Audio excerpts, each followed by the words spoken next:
ఉపమానములు రహస్యములు అనే కార్యక్రమానికి ప్రేమతో ఆహ్వానించుచున్నాం.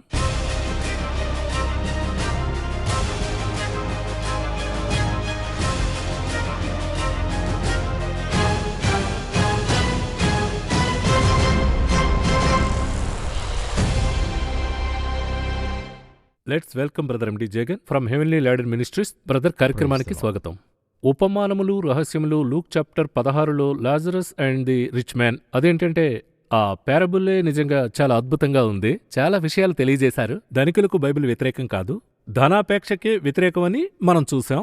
ఈరోజు ఈ నమోదులో లాజరస్ ఒక యాంగిల్లో ఉంది, రిచ్ మ్యాన్ ఒక యాంగిల్లో ఉంది. ఈరోజు మనం ఎపిసోడ్లో ఫౌండేషన్గా ఫస్ట్ బేస్ మనం చూసాం. ఇప్పుడు మనం లోపలికి డీప్గా వెళ్ళడానికి క్రైస్ట్ ఎందుకని ఈ టైంలో ఏదో ఒక మైండ్ సెట్ని పగలగొడుతున్నారు. అప్పట్నుండి పీపుల్ యొక్క మైండ్ సెట్ని క్లియర్ చేస్తున్నాడు. అప్పుడు ఆ మైండ్ సెట్ ఏంటి, ఈ స్టోరీని చెప్పి ఈ పారాబుల్ని చెప్పి దీన్ని క్లియర్ చేస్తున్నాడు. దీని ఆవశ్యకత ఏంటి, పారాబుల్ చెప్పడానికి అవసరం ఏంటి? ఇప్పుడు ఏంటంటే ఇందులో సాధారణంగా చూస్తున్నప్పుడు, ఇప్పుడు లాస్ట్ ఎపిసోడ్ నుండి కంటిన్యూగా చూసినట్లయితే ఇద్దరు ధనవంతులు ఉన్నారు. అవును. ఇందులో ముగ్గురు వ్యక్తులను చూస్తున్నాము.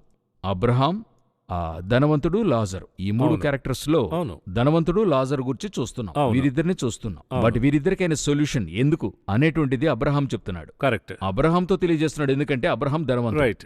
రెండవది, అబ్రహాం ధర్మశాస్త్రము విశ్వాసము ద్వారా నీతిమంతుడు.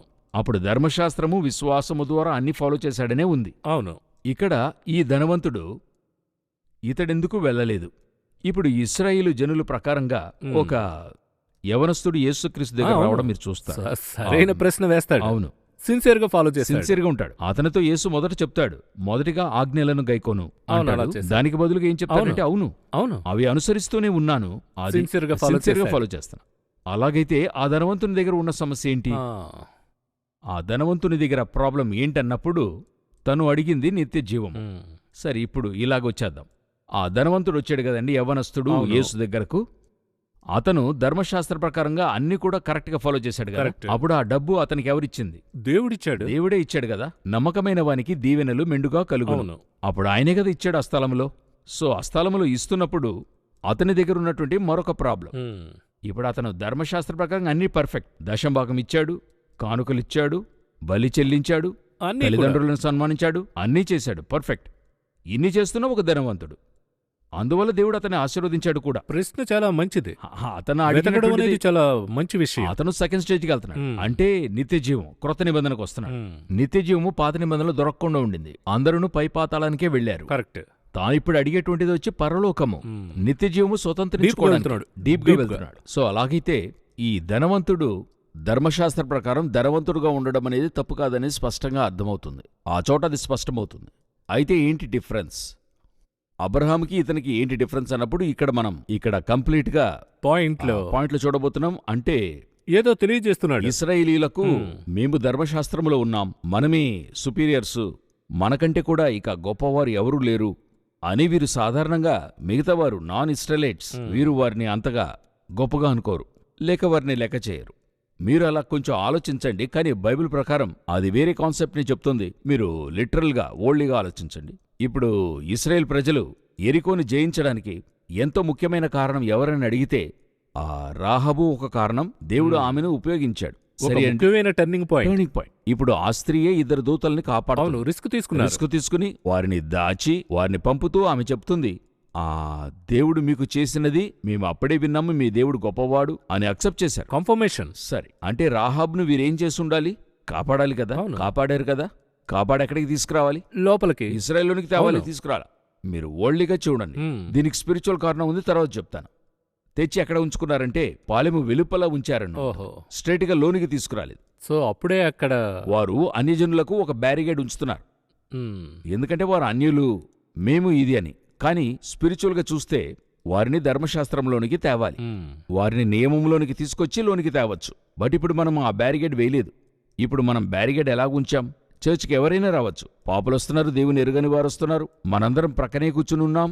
అందుకే పెళ్లికి వచ్చినప్పుడు చేతులు కడిగి ఇవన్నీ చేస్తున్నారు, ఇవన్నీ కరెక్ట్ గా చేస్తున్నారు, అన్ని పర్ఫెక్ట్ గా చేస్తున్నారే. అయితే మీరు మనసులో ఇలా ఉన్నారని క్రైస్ట్ అడుగుతున్నాడు.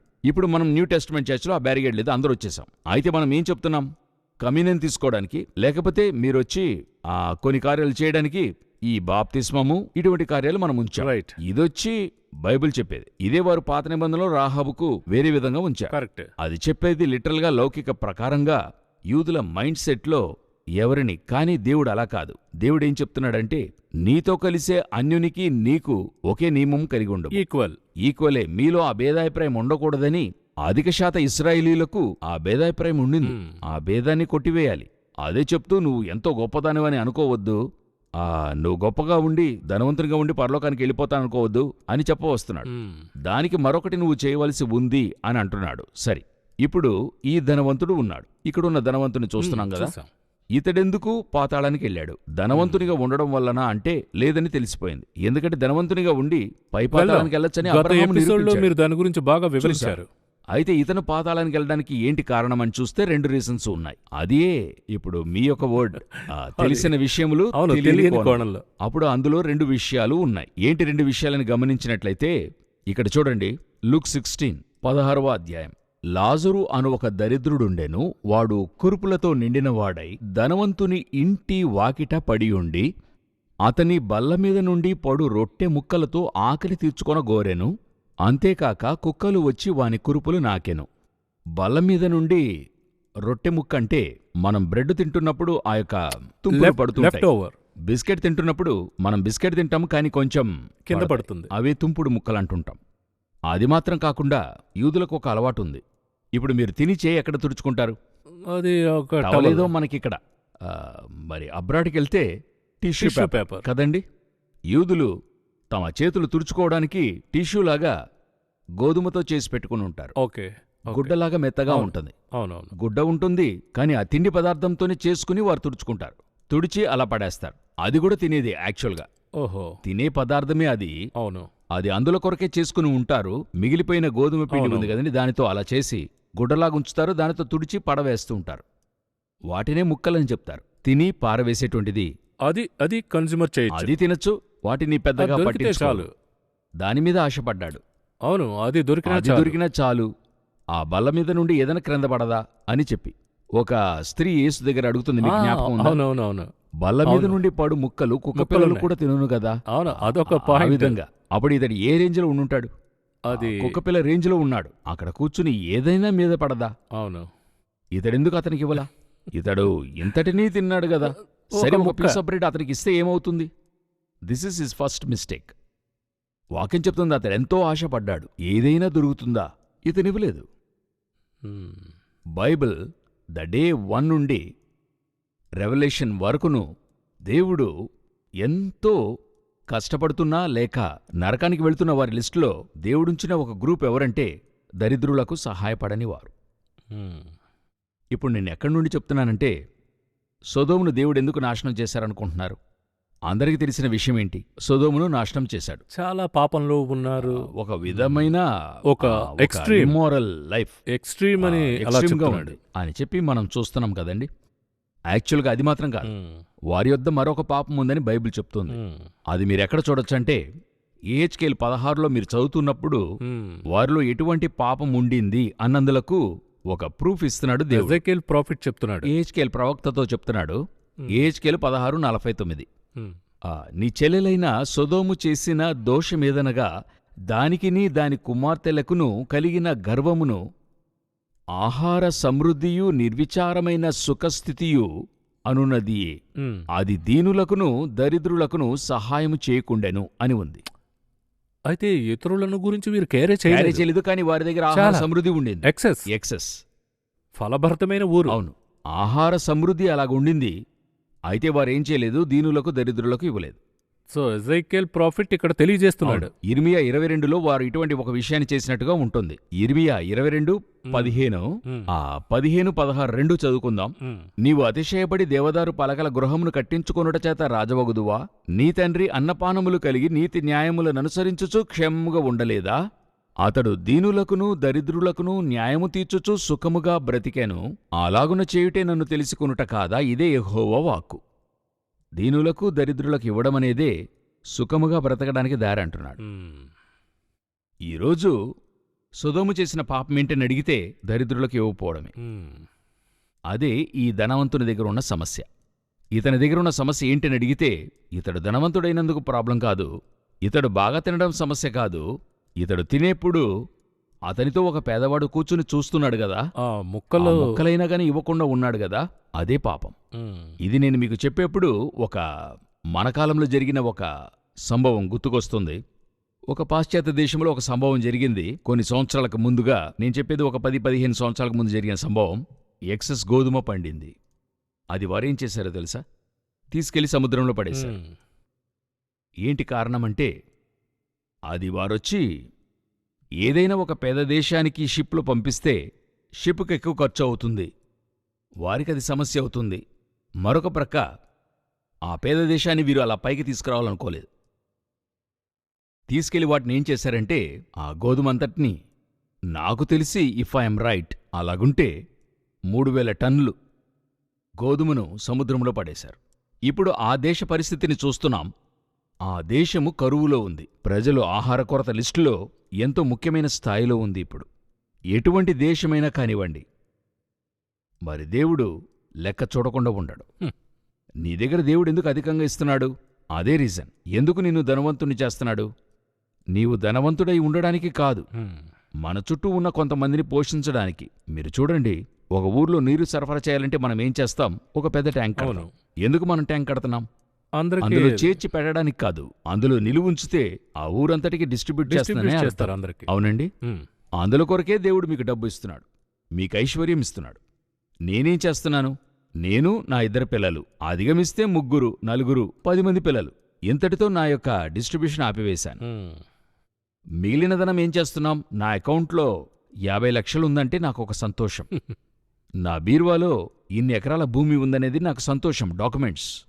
నా లాకర్లో నిన్ను నగలున్నాయన్నదులకు నాకు సంతోషం. అంతా కూడా ఎవరో ఒకరి ఆహారం, ఎవరో ఒకరి జీవనోపాధి. మీకున్నదంతటిని కూడా ఇవ్వమని బైబిల్ చెప్తుంది. నేనది కూడా చెప్పడం లేదు. బైబిల్ చెప్పేది అలాగే ఉంది. మీకు అవసరం లేనిదైనా ఇవ్వండి. ఈ రొట్టె ముక్కలు కూడా ఎంతో వేడిగా రూడుగా ఉన్నాడు. ఆ వాక్యం ఏం చెప్తుంది? అతను ఆశతో ఉన్నాడట. అతను ఎలా కూర్చుని ఉంటాడు? మీరు మీడియా పర్సనే కదా, మీరు స్క్రీన్ ప్లే చేస్తారు కదా. యోచించండి, అట్లే కూర్చుని ఎలా చూస్తూ ఉండుంటాడు? ఊహించండి. ఏదైనా దొరుకుతుందా అని దాటిపోతున్నాడు. అది చెప్పాడు. అంటే తమిళ ప్రజలకి ఒక మంచి పేరు ఉంటుంది. మీరది వినే ఉండుంటారనుకుంటా. వచ్చిన వారికి ఆశ్రయం ఇచ్చే తమిళులు ఊరు అనే అంటున్నారు, చెప్తారు. జీవింపజేసే ఊరంటున్నారు. అంటే నా చిన్న వయసులో చూసింది చెప్తున్నాను, 25 ఏళ్ల క్రితం చూసింది చెప్తున్నాను. నైట్లో 8 గంటలకి ఈ రాత్రిపూట అడుక్కునేవారు తిరుగుతారు, ఆహారం అడుక్కుంటూ వస్తారు. ప్రతి ఇండ్లలోని వారు వారికి ఆహారాన్ని ఇస్తారు. మనమెవరూ మరుసటి దినానికై ఉంచం. అలా ఏది తీసి పెడతాం తెలుసా?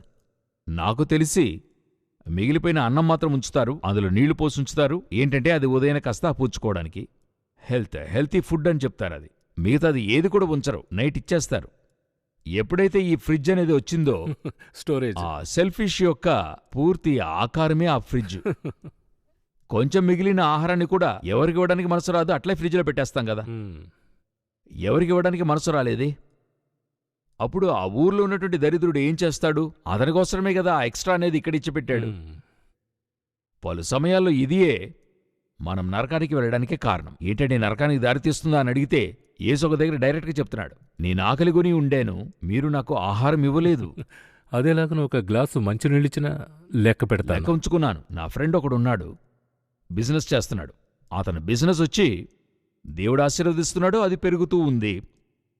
దానికి కారణం అతని కాయ కష్టమేనంటే నిజమే. ఒట్టి కష్టం మాత్రం అతని బిజినెస్ యొక్క వృద్ధి కాదు. నేను చూస్తున్నా, నా కన్నులారా చూస్తున్నా. అతనికి ఒక అలవాటు ఉంది, ఇప్పుడు చేస్తున్నాడు. డైలీ 100 మందికి ఆహారం పెడుతున్నాడు. ఆ 100 మందికి ఆహారం పెట్టి తను ఏం చేస్తాడని చూస్తే, దానికంటూ ఒక వ్యక్తిని పెట్టాడు, నెల జీతం ఇస్తున్నాడు. దానిని తీసుకుని వెళ్ళాలి ఆ వ్యక్తి. ఎవరైతే నిరుపేదగా ఉండి అలా పడుకునుంటారో చూడండి, వారికి డిస్ట్రిబ్యూట్ చేయడం అతని పని. అందులోకే జీతాన్నిచ్చి పోషిస్తున్నాడు. అలా థింకింగ్ ఉంది అతని మోటివ్ ఏంటంటే, మనం ఒక దగ్గర ఇస్తున్నామంటే సోమర్లొచ్చి తిని వెళ్తుంటారు. అలా చేయకుండా దానిని తీసుకెళ్లి డిస్ట్రిబ్యూట్ చేయమంటున్నాడు. నువ్వు వెళ్ళు, ఆ ఏరియాకెళ్ళు, కష్టపడి పడుకుని ఉంటారు ఒకరు ఎక్కడైనా, అతనికి తీసుకెళ్ళి ఇవ్వమంటాడు. నేను చెప్తున్నా, అతని నిజాయితీ ఒక పక్కనుంది, అతని తండ్రి యొక్క త్యాగం ఉంది, అన్నీ ఉన్నాయి. ఇది కూడా అతని వృద్ధికి ఒక కారణంగా ఉంది. మీరొకరు భోజనం చేసి ఆకలి తీరి దీవిస్తున్నాడు కదండి, ఆ దీవెన ఎప్పుడూ నిలుస్తుంది. అదే ఈ ధనవంతుని దగ్గర ఉన్నటువంటి మొదటి ప్రాబ్లం. అనేక మందిని చూస్తున్నా, అంటే తిని హోటల్లో మిగిలింది పార్సల్ చేసి ఇంటికి తీసుకెళ్లి మరుసటి రోజు వేడి చేసి తింటున్నారే గాని దారిలో వెళ్తున్న అడుక్కునే వారికి ఎవరు మీరే అంత తిన్నారు, మీ వల్ల తినలేకపోతున్నామనే కదా పార్సల్ తీసుకెళ్తున్నారు. అది ఆన్ ద వేలో ఉన్నటువంటి ఒకరికి ఆయా బ్రిడ్జిల కింద పడుకునేవారు ఉంటారు, అన్ని ఫ్రిడ్జ్ లో పెట్టి అది ఫ్రిడ్జ్ లో పెట్టి వేడి చేసి అది ఫుడ్ పాయిజన్ అయ్యి దానికి 4,000 ఖర్చు పెట్టడం. పోతూ కూడా ఇచ్చి వెళ్ళొచ్చు. మీ వల్ల తినలేక కదా అది తీసుకెళ్తున్నారు. అవును. అది వెళ్లేదారిలో ఎవరికైనా ఇచ్చి వెళ్ళొచ్చు, ఇచ్చెళ్ళచ్చు కదా.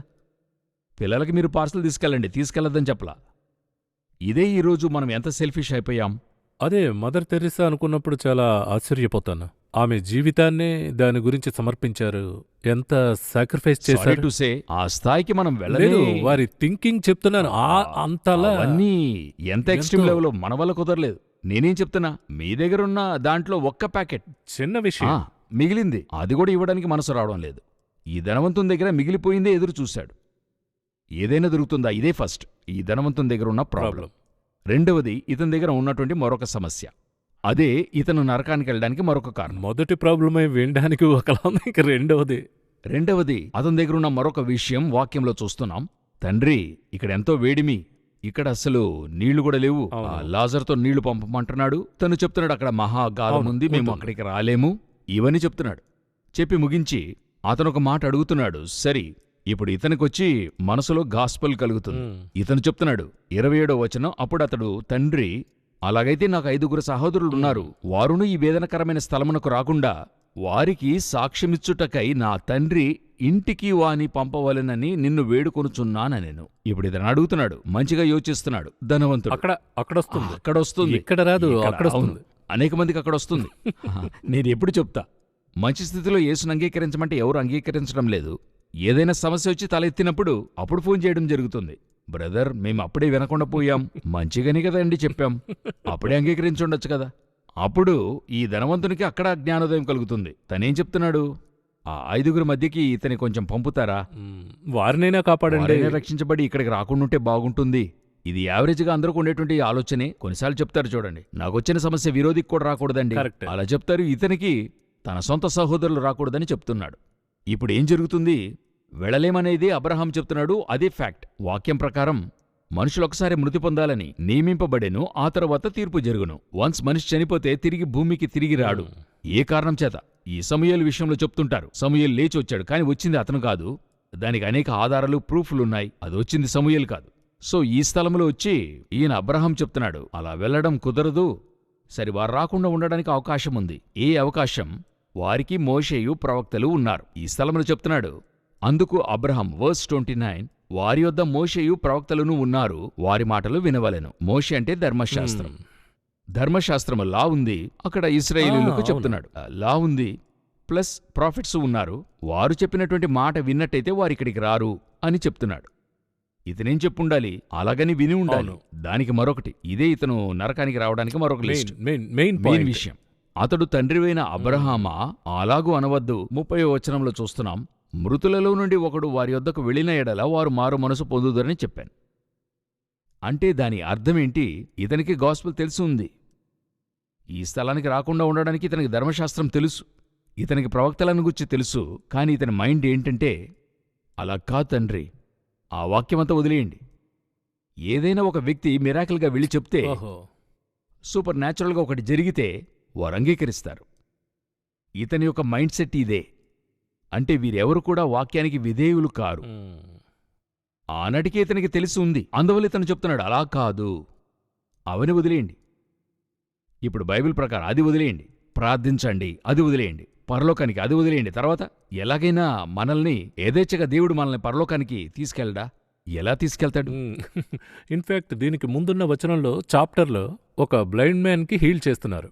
సూపర్ న్యాచురల్ క్రైస్ట్ ఒక హీలింగ్ జరుగుతుంది. అక్కడ చేసిన క్రైస్ట్నే ఒకలా క్రైస్టే ఒక సాతానని మాట్లాడసాగారు. అప్పుడు సూపర్ న్యాచురల్గా చేసిన సమస్యే, ఇది మాట్లాడిన రోజు జస్ట్ నేను చదువుతున్నప్పుడు నాకనిపించింది, దేవుడు గబాలన ఏదో ఒకటి అలా చేసి ఈ టోటల్ వరల్డ్కి గాస్పెల్ చెప్తే ఎలాగుంటుంది. అప్పుడు ఆత్మదేవుడు నాతో మాట్లాడాడు, అలాగే క్రైస్ట్ భూమికొచ్చాడు, దేవుడే 33.5 సంవత్సరాలు ఇక్కడ జీవించాడు. ఇంతకంటే వేరే సూపర్ న్యాచురల్ పని ఏం జరగాలి? కనబడని దేవుడు ఎవరు సమీపింపరాని తేజస్సులో జీవిస్తున్నాడు. ఆత్మగా ఉన్న దేవుడు శరీరంగా మారుతున్నాడు. తను డిగ్రేడ్ చేసుకున్నాడు, తను డీప్రమోట్ చేసుకుంటున్నాడు. మనమందరం శరీరం నుండి ఆత్మలోకి మారాలనుకుంటున్నాం. ఆయన ఆత్మ నుండి శరీరానికి మారాడు, డీప్రమోట్ చేసుకున్నాడు. తను తగ్గించుకున్నాడు. అది ఎవరి కోసం? మనుషులు, మన కొరకు. ఇంతటిని అది కూడా ఈ విధంగా నేను వస్తానని చెప్పి ముందుగానే ప్రాఫిటికల్ గా చెప్పాడు. అది ఓల్డ్ టెస్ట్మెంట్ లో క్లియర్ గా ఉంది. కన్యక గర్భాన పుడతాడు, అన్నీ ఉన్నాయి. ఇంత ప్రాఫిటికల్ గా వచ్చిన నన్నే అంగీకరించలేదు. ఇంతక పైన ఒక సూపర్ న్యాచురల్ అంగీకరిస్తాడా? అదే ఇక్కడ ఉంది. సో ఇతనికి అన్నీ తెలుసు. అయితే ఇతడు ఏం చెప్తున్నాడంటే, సరే సరే ఇవన్నీ ఉండనివ్వండి, మీరు ఏదైనా ఒకటి కొత్తగా చేయండి, ఇక్కడ నుండి మనిషిని కొత్తగా చేయండి అని ఇక్కడ చెప్తున్నారు.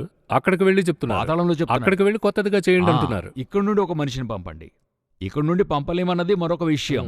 అయితే చివరిగా ఆయన చెప్తాడు, అబ్రహాం చెప్తాడు లాస్ట్ వాక్యం, అందుకతడు మోషే ప్రవక్తలను చెప్పిన మాటలు వారు వినని ఎడల మృతులలో నుండి ఒకడు లేచినను వారు నమ్మరని అతనితో చెప్పాను. స్పష్టమైపోయింది, క్లియర్ గా చెప్పాడు. చూడు, అక్కడ మోషే చెప్పిన దానికి బైబిల్కి విధేయత కాలేదంటే ఒకడు వెళ్ళి చెప్తేనే నమ్ముతావా? అది మాత్రం అక్సెప్ట్ చేస్తావా? అలా కాకపోతే నువ్వు అక్సెప్ట్ చేయవు. లేచి వెళ్ళి చెప్తేనే అక్సెప్ట్ చేస్తారనుకుంటున్నావా? యేసు సజీవుడే లేచి వెళ్ళి చెప్పాడా? చెప్పారు. 500 మందికి ఆయన అగబడి ఉన్నాడు. ఇప్పుడు యేసు సజీవుడై ఉన్నది నిజమే కదా. ఇన్ఫాక్ట్ ఆయన చెప్పడం ద్వారానే కదా తోమ ఇండియాకు వచ్చాడు. ఇప్పుడు ఎంతమంది నమ్ముతున్నారు? యేసు సజీవుడిగా లేచాడంటే నమ్ముతారా? ఎంతమంది నమ్మకుండా ఉన్నారు?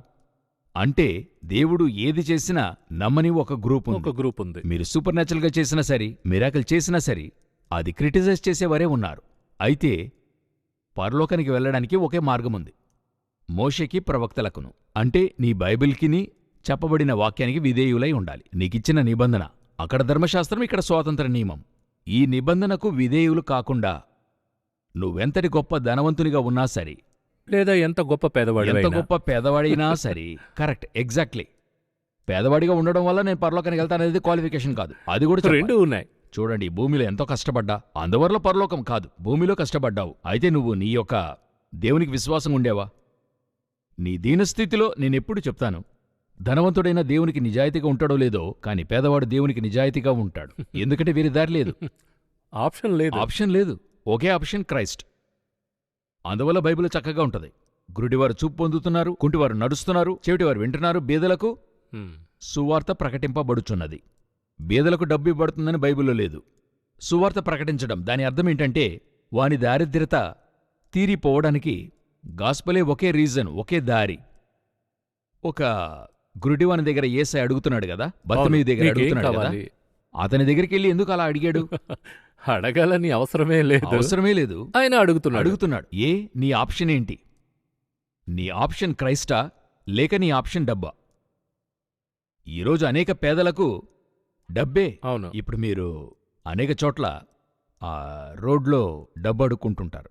అలాంటి వారు ఉండి అడుగుతున్నప్పుడు మనము రండి మీకు భోజనం ఇప్పిస్తామంటే వారు రారు. లేదు, మీరు డబ్బులు ఇవ్వండి అని చెప్తుంటారు. అయితే వాళ్ళల్లో కొంతమంది సరే ఒక పొట్లం కొనిమ్మని చెప్తారు, అక్కడే ఓపెన్ చేసి తింటారు. కొంతమందికి మీరు ఇచ్చి చూడండి, మంచి ఆహారం కొనిస్తామని చెప్తాం, మనమే తినాలని వెళ్తాం. రెండంటే లేదు సార్, మీరొక 20 రూపాయలు ఇవ్వండి, అది చాలంటారు. అప్పుడు వీరందరూ ఆహారంకై అడిగేవాళ్లు కాదు. అర్థమైంది. అప్పుడు మీ ఆప్షన్ ఏంటి? ధనవంతుడు కానివ్వండి, బీదవాడు కానివ్వండి, మీరు దేవుని యొక్క వాక్యానికి, దేవునికి విధేయులుగా ఉన్నారా అనేటువంటిదే ఇక్కడ ప్రశ్న. అదే మెయిన్. అదే ఒక ఓడ్లో అతడు ఎందుకు పాతాళంలో ఉన్నాడు, లోపాతాళానికి వెళ్ళాడనేది ధనవంతుడు ఒక్క మాటలో చెప్తాడు, అలాగూ కాదు తండ్రి, ఇతడే తీర్మానిస్తూ అదంతా ఊరికి వాక్యం మాట్లాడుతూ ఎవరినైనా ఒకరిని పంపించండి. ఇదేంటి ఆప్షన్? ఎవరిని పంపలేదు. అబ్రహామునే ఒకరోజు పంపాడు, ఇస్సాకును పంపాడు, యాకోబును పంపాడు, సరిలేదు మోషేనే పంపాడు, తర్వాత క్రైస్టే వచ్చాడు, చివరిగా క్రైస్టే వచ్చాడు. ఇంతమంది కూడా ఆయనే చెప్తున్నాడు. ఇంతమంది కూడా వినలేదు. వినని వారు మృతులలో నుండి ఒకరు వెళ్ళి చెప్తే వింటారా? నోవాహు చెప్పి ఎంతమంది విన్నారు ఆ రోజు? వాక్యం చెప్తుంది, 8 మంది మాత్రం ఓడలో ప్రవేశించారు. అంత చెప్పినా కూడా. అవును. ఆ రోజున లోతు చెప్పి ఎంతమంది విన్నారు సొదోములో? కాబోయే అలుల్లే వినలేదు ఆ రోజు. అయితే చెప్పాల్సిన బాధ్యత, చెప్పవలసింది మన బాధ్యత. చెప్తూ ఉండాలి, అది వేరే, గాస్పెల్ వేరే. నేను చెప్పి వినని అతడు మిరాకిల్ చేస్తే మాత్రం నమ్ముతాడా? నాకెంతో ఇష్టమైన నా లైఫ్లో దేవుడు నాకు నేర్పించింది, ఇంతకుముందు ఎప్పుడు దేవుణ్ణి అడుగుతూ ఉంటాను 20 సంవత్సరాల క్రితం సేవకొచ్చిన క్రొత్తలో, ప్రభువా ఈ మిరాకిల్స్ ఏవన్నా జరిగితే బాగుంటుందే. అవునా, మనం పలుసార్లు ఆశపడతాం ఈ మిరాకిల్ వంటిది ఏదైనా జరిగితే అనేక మందికి ఇది జరుగుతుంది, అది జనాలు జరుగుతుంది, కూడా చాలా మంది అనేక వస్తారు. మంది వస్తారు అని చెప్పి అప్పుడు వచ్చిన క్రొత్తలో ఆ రోజు వాక్య భాగం చదువుతున్నప్పుడు నాకు కనబడుతుంది, బాప్తిస్మకుడు యోహాను ఒక అద్భుతాన్ని చేయలేదు అని చదివాను. అప్పుడు దేవుడు చెప్తున్నాడు, అద్భుతము వలన జనులు నా వైపు త్రిప్పబడతారంటే అద్భుత కార్యాలు ఎందుకంటే వేదవాక్యాన్ని దృఢపరచడానికి. అవును, మెయిన్ దేవుని వాక్యమే, వర్డ్. ఈ ధనవంతుడు ఓడ్నే కాదంటున్నాడు. అలాగ కాదు తండ్రి, మోషే లాని వదిలేయండి, అక్కడే రిజెక్ట్ చేశాడు. ప్రవక్తలను వదిలేయండి, ఏదైనా ఒక మిరాకిల్. మ్మ్. అట్లే సూపర్ న్యాచురల్ గా ఒక వ్యక్తి లేచి నిలబడి, అందుకు అబ్రహాం చెప్తున్నాడు, దానినే వినకపోతే దీన్నెందుకు నమ్ముతారు, అక్కడే అక్కడే ముగించాడు. ముగించేశాడు. ఇది ధనవంతుడు పాతాళానికి వెళ్ళడానికి కారణం. చాలా సంతోషం బ్రదర్ జగన్. ఒకవైపున వార్నింగ్ ఉంది, క్లారిటీ ఉంది, ఎంత కేర్ఫుల్గా ఉండాలి, వరల్డ్లో ఎంత కేర్ఫుల్గా ఉండాలి, అలా అని చాలా విషయాలు మనం తెలియజేశాం. ఈ పారాబుల్కి వెనుక ఇంత గొప్ప తెలియని విషయం, తెలియని కోణం చాలా డీప్గా చూసాం. మరో కార్యక్రమంలో మరో పారాబుల్ చూద్దాం మనం. బట్ ఈ రికార్డింగ్లో మీరు చాలా విషయాలు వివరించారు, సంతోషం. ఈ లూక్ చాప్టర్ 16ని చూసేవారు తిరిగి చదవాలనుకోవడం మన ఇద్దరి ఉద్దేశమై ఉండొచ్చు. ఇది బైబిల్ స్టడీగా కూడా ఉండొచ్చు. మరో పారాబుల్లో మరో రహస్యం చూద్దాం. ఈ కార్యక్రమానికి మీరు ఇచ్చేసినందుకు సంతోషం, వందనాలు. ఉపమానములు రహస్యములు అనే ఈ కార్యక్రమాన్ని మీరు వీక్షించినందుకు వందనాలు. ఈ కార్యక్రమం మూలంగా దేవుని రాజ్య రహస్యములను ఎరిగి ఉన్నారని మేము విశ్వసిస్తున్నాము. ఈ కార్యక్రమాన్ని పలువురికి తెలియజేయండి.